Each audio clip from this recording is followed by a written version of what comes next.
सबसे पहले आप सभी मेरे भाइयों को जय हिंद। अगर आप टेरिटोरियल आर्मी यानी टीए आर्मी की तैयारी कर रहे थे, ये वीडियो पूरा देखिएगा। इसमें जितने भी आपको टीए आर्मी को लेके क्वेश्चन है सारा क्लियर हो जाए, क्योंकि मैंने खुद टीए आर्मी की 3 भर्तियां देखी हुई है। एक फैजाबाद में देखी हुई है, एक आपका रांची में देखी हुई है और एक जबलपुर में। 3 भर्तियां मैंने टीए आर्मी की देखी हुई है, निकाली भी है। ठीक है, तो मैं आपको ग्राउंड से आपको रिपोर्टिंग दे सकता हूं कि वहां पर कैसे कैसे क्या प्रोसेस होता है, ये टीए आर्मी में कैसे जाया जाता है, ये कितने साल के, क्या ये 4 साल की ड्यूटी होती है, ये कब 2025 में आपको आएगी, 2024 में आई थी तो उसमें क्या क्या लोगों ने गलतियां की, कौन से सर्टिफिकेट आपको लेके जाना है, किस दिन आपको भर्ती में जाना है, A to Z मैं आपको इस वीडियो में बता दूंगा। ठीक है, चलो बिना टाइम वेस्ट किए करते हैं। अगर आप चैनल पे नए हो दोस्तों तो सब्सक्राइब जरूर कर लेना, क्योंकि मैं आज नहीं लगभग 8 से 10 साल से आपको वीडियोस बता रहा हूं कि कैसे भर्ती की जाती है, कैसे भर्ती वहां पर होती है। ठीक है, कैसे आपका मेडिकल होगा सब कुछ बताऊंगा। दौड़ के बाद मेडिकल कैसे होगा, डॉक्यूमेंट वेरिफिकेशन क्या होगा, एग्जाम कितने नंबर का होगा, सब A to Z क्लियर कर दूंगा। ठीक है, तो एक बात समझ लो, सबसे पहले बता दूंगी टीए आर्मी जो है एक रैली के रूप में आती है, कोई इसका ऑनलाइन फॉर्म नहीं डाला जाता है। ठीक है, ये ऑफलाइन वैकेंसी होती है, ये जोन वाइज आती है, ना कि कभी डिस्ट्रिक्ट वाइज, ना ही स्टेट वाइज आती है। ठीक है, ये 4 जोन में दोस्तों भर्ती आती है, जोन 1, जोन 2, जोन 3, जोन 4। ठीक है, अब मैं देखो मेरे इस चीज के लिए सब कुछ याद है, लेकिन थोड़ा थोड़ा क्या है ना कि इतना जोन वाला जो कितने स्टेट आते हैं ना, ये थोड़ा याद करना मुश्किल हो जाता है। ठीक है, तो मैंने एक बनाया हुआ है, आप बता देता हूं कि आपको जोन 1 में क्या आता है। देखो सबसे पहले बता दूं, जोन 1 में आपका हरियाणा आता है, हिमाचल प्रदेश आता है, पंजाब आता है, दिल्ली आता है, उसके बाद आपका चंडीगढ़ आता है, जम्मू कश्मीर, ले, ये जोन 1 में आता है। अगर आप जोन 1 में आते हो तो आप जोन 1 की भर्ती देखोगे। ठीक है, अगर जोन 2 में कौन कौन से स्टेट आते हैं, आपका इन द स्टेट बिहार आता है, मध्य प्रदेश आता है, उड़ीसा आता है, उत्तर प्रदेश आता है, झारखंड, छत्तीसगढ़ और उत्तराखंड। अगर जोन 2 की टीए आर्मी की भर्ती है तो ये सारे स्टेट के बच्चे जाएंगे। आप कहां जाएंगे, आपको एक चीज, ये चारों जोन बता के मैं क्लियर कर देता हूं।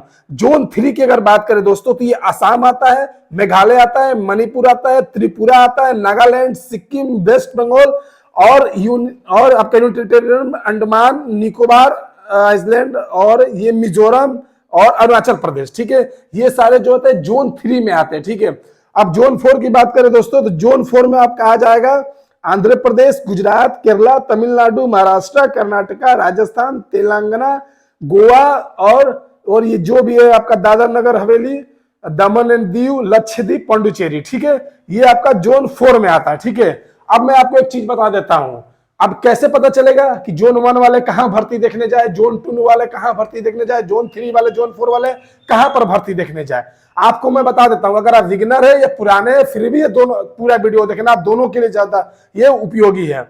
देखो, जब भर्ती का नोटिफिकेशन आएगा, जब भी टेरिटोरियल आर्मी 2025 का नोटिफिकेशन आएगा, उसमें दिया जाएगा कि जोन 1 की भर्ती यहां यहां यहां ली जाएगी, जोन 2 की भर्ती यहां यहां यहां ले जाएगी। जैसे कि मान लो कि जोन 2 की बात करें अगर, जिसमें बिहार, मध्य प्रदेश, उड़ीसा, उत्तर प्रदेश और झारखंड, छत्तीसगढ़, उत्तराखंड आता है, तो जोन 2 में मान लो कहीं एक जगह हो सकती है, कहीं 2 जगह हो सकती है। जैसा भीड़ होता है ना, जैसा होता है ना, गैदरिंग होता है ना, उस हिसाब से भर्ती ली जाती है। इस बार बहुत ज्यादा भीड़ हुई थी तो पहले तो उत्तराखंड में रखा गया था कि भैया जोन 2 का जो भी भर्ती होगा उत्तराखंड में होगा, तो आप जाके पिथौरागढ़ उत्तराखंड में भर्ती दे देना। लेकिन भीड़ बहुत ज्यादा बढ़ गया बिहार का, तो उसने कहा कि चलो ठीक है, जोन 2 में 2 जगह भर्ती रख देते हैं। तो एक बिहार के दानापुर में रख दिया था, दानापुर डिस्ट्रिक्ट में, और एक उत्तराखंड के आपका पिथौरागढ़ में रख दिया था। ऐसे ही अगर जोन 4 की बात करें तो मान लो कि बोलेगा कि आपको राजस्थान में आना है, तो राजस्थान में रख देगा, तो आपको वहां पर भर्ती देखने जाना है। ठीक है, इसे जोन 4 हो गया। ठीक है, अब हम आगे बढ़ते हैं दोस्तों। ठीक है, आपको सबसे पहले बता दें कि इसमें कितना क्वालिफिकेशन मांगा गया। सबसे पहले आपको चीज बता देता हूं कि क्या क्वालिफिकेशन इसमें मांगा गया। देखो एक चीज बता देता हूं, मुझे ऐसे तो नॉलेज है बढ़िया से, लेकिन इसमें मैं आपको A to Z एक प्रूफ के साथ दे दूंगा ना, तो आपको भी एक भरोसा हो जाएगा। ठीक है, तो सबसे पहले बता देता हूं, इसमें 8 पास से शुरू हो जाता है।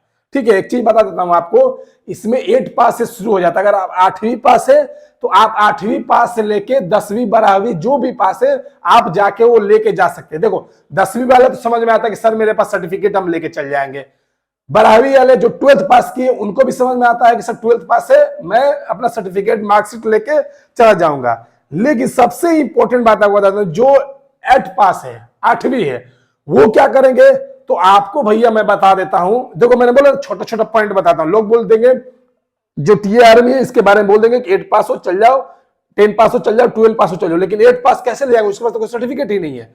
आपको मैं बता देता हूं, 8 पास वालों को क्या करना है कि आप जिस स्कूल से पढ़े हैं उस स्कूल से बोलना कि भैया मेरा 8 पास का टीसी दे दो। आपके स्टेट, मेरे बिहार में टीसी बोला जाता है, किसी के लिविंग सर्टिफिकेट बोला जाता है, ठीक है, 8 लिविंग सर्टिफिकेट इस टाइप किसी स्टेट में बोला जाता है। जो भी आपको बोला जाता है 8 का एक सर्टिफिकेट आपकी स्कूल ही देगा, वो ले लेना और जाके आपको डीएम से मोहर सिग्नेचर करवा लेना अपने डिस्ट्रिक्ट में जाके डीएम से, ठीक है। वो जब जब बिना मोहर सिग्नेचर के ले जाओगे फिर भी आपका मान्य नहीं होगा, तो वो क्या होगा जब मान्य हो जाएगा। ये 100% सर्टिफिकेट है, ओरिजिनल है, फेक नहीं है, कहीं स्कूल से बनवाया गया नहीं है, ठीक है। ये चीज करवा लेना और जल जाना, ठीक है। उसके बाद आपको बता दें सर्टिफिकेट कौन कौन से लगेंगे उसके बाद, ठीक है। ये तो बेसिक सर्टिफिकेट हो गया, अगर आप 10th पे जा रहे हो, 12th पे जा रहे हो या 8th पे जा रहे हो, ये बेसिक सर्टिफिकेट हो गया। उसके बाद दोस्तों आप अपना रेसिडेंशियल सर्टिफिकेट, जिसको आवासीय प्रमाण पत्र बोलता है, बोले जाते हैं, जैसे कि मैं मान लूं कि मैं अगर धनबाद का निवासी हूं, झारखंड स्टेट के धनबाद डिस्ट्रिक्ट का मैं रहने वाला हूं, मुझे को धनबाद के ब्लॉक से रेसिडेंशियल आवासीय प्रमाण पत्र, मैं बिहार का हूं, मैं बिहार में आरा या दानापुर या पटना डिस्ट्रिक्ट से रहने वाला हूं, तो मैं वही का आवासीय प्रमाण पत्र ले जाऊंगा। उसके बाद आपको कैरेक्टर सर्टिफिकेट लेके जाना है। पहली बात, कैरेक्टर सर्टिफिकेट जो एक गांव में भी एक सरपंच होते, मुखिया होते, उनका भी चल जाएगा, लेकिन लॉन्ग टर्म के लिए बढ़िया सर्टिफिकेट आपको बनवाना है तो आप जाके ब्लॉक या अनुमंडल से जाके बनवा लेना, ठीक है। ये हो गया 2 सर्टिफिकेट। तीसरा आपका आधार कार्ड लगेगा। चौथा आपका अगर आपके पास कोई कास्ट सर्टिफिकेट है, जो जनरल में आते हैं उनके लिए नहीं, ठीक है, वो कास्ट सर्टिफिकेट उनका नहीं लगता है, उनका ईडब्ल्यूएस बनता है, ईडब्ल्यूएस सर्टिफिकेट लेके चल जाना। अगर जिनके पास जो एसटी एससी ओबीसी कैटेगरी के हैं वो कास्ट सर्टिफिकेट ले लेना, ठीक है। उसके बाद आधार कार्ड में बता दिया, आवासीय बता दिया, कैरेक्टर बता दिया, कास्ट सर्टिफिकेट बता दिया। उसके बाद फोटोकॉपी 20 ले लेना, ठीक है, 20 फोटोकॉपी ले लेना। और एक चीज आपको बता देता हूं अंदर की बात, आप एक रुमाल भी ले लेना। ये कहीं नोटिफिकेशन में नहीं है, कोई ज्यादा नहीं बोलेगा, मैं बोलता हूं कि मैंने भर्तियां देखी हुई है। अब क्या रुमाल किस लिए मैं बता रहा हूं, जब आप दौड़ोगे ना तो वहां पर क्या होगा कि आपको एक फोटो लेके दौड़ना होगा जिसके पीछे नाम और डेट ऑफ बर्थ लिखा रहेगा। अब तुम हाथ में लेके जाओगे तो पसीना आएगा, फिर फोटो होता है ना, गंदगी हो जाएगा, पसीना से हो सकता है आपका छूट जाए, जो लिखा हुआ पेन स्याही होता है छूट जाएगा, तो वहां पर मान्य नहीं होगा। तो आप क्या करोगे, रुमाल में बांध लोगे और ऐसे करके बांध लोगे और दौड़ोगे, और फिर उसके बाद दौड़ कंप्लीट होगी खोल के दे दोगे कि भैया ये मेरा फोटो है, ठीक है। ये एक अंदर की बात है। अब उसके बाद मैं बता देता हूं आपका क्या होगा कि आप एक फोटो ले लिए। अगर आपके पास कोई स्पोर्ट्स सर्टिफिकेट है, कोई भी स्पोर्ट्स हो, रनिंग हो, बास्केटबॉल हो, वॉलीबॉल हो, कबड्डी हो, आप स्पोर्ट्स सर्टिफिकेट जरूर ले लेना, ठीक है। ये एक स्पोर्ट्स सर्टिफिकेट हो गया। उसके बाद आपका क्या होगा, सब लगभग मैंने सब बता दिया। पैन कार्ड भी ले लेना, आधार कार्ड ले लेना, सब बता दिया, आवासीय सब कुछ लगभग जो लगेगा वो मैंने बता दिया, ठीक है। लेकिन फिर भी जो छूटेगा मैं डिस्क्रिप्शन चेक कर लेना, मेरा व्हाट्सएप एक चैनल है, वहां पर जुड़ जाना, मैं आपको वहां भी बता दूंगा, ठीक है। अब मैं आपको बता देता हूं कि 10th पास में कौन जाता है, 12th पास में कौन जाता है और ट्रेड के लिए क्या। देखिए, अगर 10th पास हो तो आप जनरल ड्यूटी भरोगे या कोई ट्रेड में चल जाओगे, जैसे ट्रेड मतलब होता है ना, बार्बर, स्वीपर, वॉशरमैन, कुक, इस टाइप का। तो अगर आप क्लर्क में जाना चाहते हैं तो 12th पास होना चाहिए। और आप अगर जैसे कि ट्रेडमैन में जाता है तो मैंने बता दिया 8 पास 10 पास भी चलेगा। अगर आप ट्रेड्समैन में हाउस कीपर में जाना चाहते हो तो आपको 8 पास चलेगा, ठीक है। अब मैं बता देता हूँ, 8 पास अगर हो तो आपको 33% एवरेज सब्जेक्ट में चाहिए। अगर आप 10th पास हो तो आपको पूरा मिला के 45% चाहिए और 33% एवरेज सब्जेक्ट में चाहिए। 10+2 हो तो 60% आपको चाहिए, 50% तो मिनिमम चाहिए, और एवरेज सब्जेक्ट में भी 33% चाहिए। सबसे ये चीज बता दिया, ठीक है मैंने। अब आगे बढ़ते हैं, ठीक है। हाँ, एज की अगर बात करें तो इसमें 18 से 42 साल की एज है, ठीक है। अगर इसमें एज की अगर बात करें तो इसमें 18 से 42 साल है, इससे कम में कभी नहीं लेगा। कोई अगर बोलता है कि एज कम है, ये है, बिल्कुल मत माना, मैं गारंटी दे रहा हूं 18 से 42 साल वाले भी जा सकते हैं, ठीक है। अब मैं आपको एक चीज बता देता हूं कि इसमें रेस कितनी की होती है। रेस इसकी होती है 1600 मीटर की, ठीक है। लेकिन एक चीज बता देता हूं, ऐसे तो नोटिफिकेशन दिया हुआ है 5 मिनट 30 सेकेंड का।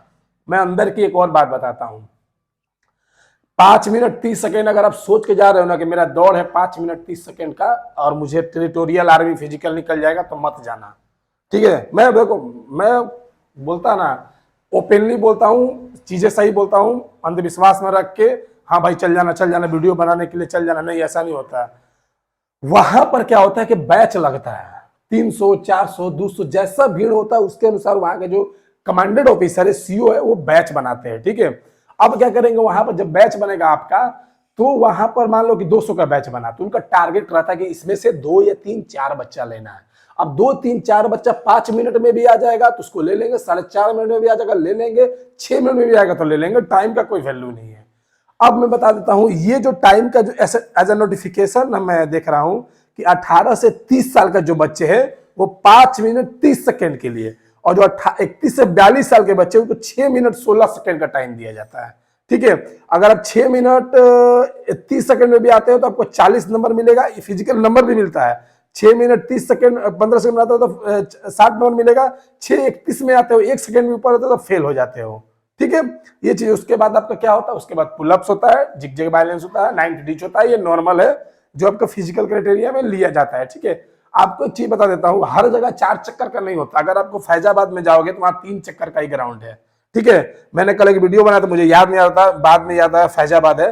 तो अगर फैजाबाद में अगर आपका भर्ती दे दिया तो आपको वहां पर 3 चक्कर में ही 1600 हो जाएगा, ठीक है। अब आपको एक चीज बता देता हूं इसमें मैं बता देता हूं आपको क्वेश्चन कैसे कैसे आएंगे, कितने नंबर के क्वेश्चन आएंगे। टोटल नंबर 100 नंबर के आएंगे, ठीक है। उसके बाद 100 नंबर मिनिमम 32 नंबर आपको लाने होंगे पास के लिए। 20 क्वेश्चन जो आएंगे, लेकिन general knowledge having 20 question in 2 mark etch. इसका मतलब हुआ कि हर एक क्वेश्चन 2 नंबर का होगा। 20 क्वेश्चन आपका जनरल नॉलेज का रहेगा। उसके बाद साइंस का रहेगा आपका लगभग 15 क्वेश्चन, साइंस का रहेगा 15 क्वेश्चन, 2 नंबर का हर एक क्वेश्चन रहेगा। और मैथ का रहेगा 15 क्वेश्चन, 2 नंबर का हर एक क्वेश्चन रहेगा, ठीक है। इस तरह 40 अंक 40 नंबर का क्वेश्चन रहेगा जनरल नॉलेज, 30 नंबर का देगा जनरल साइंस, और मैथ का देगा 30 नंबर। 100 नंबर का क्वेश्चन होगा, 50 क्वेश्चन रहेंगे, आपको मिनिमम 32 लाने हैं, ठीक है। वो सर्टिफिकेट का मैंने आपको A to Z बता दिया, फोटोज भी बता दिया, आपको एज भी बता दिया, जोन भी बता दिया, हाइट, हाँ हाइट छूट गया। हाइट की बात करें ना दोस्तों, तो इसमें हाइट का कोई मापा ही नहीं जाता है, ठीक है। मैंने एक वीडियोस देखा, उसमें बोल रहा था कि आपका इतना हाइट तो कम से कम चाहिए। देखो एक बात समझो, जो भर्ती देखने गया है, जो इसके बारे में जानता है, वो ज्यादा बढ़िया डेफिनेशन से बता सकता है। हाइट जो है नॉर्मल जो है, एक 62 से भी जिसका कम होता है ना, उसको भी दौड़ाया मैंने देखा है दौड़ते हुए, ठीक है। पहली बात, ये हाइट नहीं नापते, कोई वहां पर नहीं हाइट नापता। दूसरी बात, अगर आपका हाइट कम है, उनको शक होता है तब हाइट नापते हैं, ठीक है। ऐसे आपका हाइट नहीं नापा जाता है वहां पर। हाइट बहुत कम बच्चा छोटा जो है उसको भी वहां पर दौड़ाया जाता है, ठीक है। हाइट हो गया आपका, और कुछ छूट रहा है, और कुछ तो आई थिंक, हाँ और कुछ तो नहीं छूटा। हाँ, ये भर्ती कब आएगी, सॉरी देखो, हाँ मैंने बोला ना कि थोड़ा वीडियो देखना, भर्ती कब आएगी। देखो सबसे पहले बता देता हूं कि ये भर्ती 2025 का अगर अप्रैल महीने में आ गई या मार्च एंड में आ गई तो समझ लो कि आ गई, नहीं तो आपका अगस्त सितंबर अक्टूबर नवंबर, अक्टूबर या नवंबर, ये दोनों महीने में आएगी 2025 की भर्ती, ठीक है। और कंफर्म आएगी। मैं पहले ही बोलता था कि टीआर में बंद नहीं हुई है, लोगों ने बोला कि इसको कुछ पता नहीं है, टीआर में बंद हो गई, अगले साल आ गई थी 2024 में, ठीक है। तो 2025 में अगर अप्रैल में आ गई तो बहुत अच्छा है, नहीं आई इस बीच में नहीं आएगी, लास्ट आपका आएगी। लेकिन अपने को तैयारी बहुत रगड़ के करनी है, क्योंकि परमानेंट नौकरी है, 4 साल की नौकरी नहीं है। आप किसी भी पोस्ट में इसमें जाओ, इसमें 4 साल की नहीं मिलेगी, इसमें परमानेंट नौकरी मिलेगी, अच्छी नौकरी है, हर एक सुविधा आपको टेरिटोरियल आर्मी मिलेगी जो इंडियन आर्मी में मिलती है, ठीक है। देखो पहले ये भले प्राइवेट थी, लेकिन अब ये गवर्नमेंट हो गई है, हर एक सुविधा आपको मिलेगी। और इसको लेके कोई भी जानकारी हो तो कमेंट जरूर कर देना। जो टीए आर्मी की तैयारी कर रहे हैं, आपके व्हाट्सएप ग्रुप में सेंड कर देना ये वीडियो, उनको A to Z आपका नॉलेज हो जाएगा, ठीक है। कुछ भी अगर छूटा हो तो कमेंट करना, मैं जवाब दे दूंगा, ठीक है, या वीडियोस बना दूंगा। जय हिंद, जय भारत, वंदे मातरम।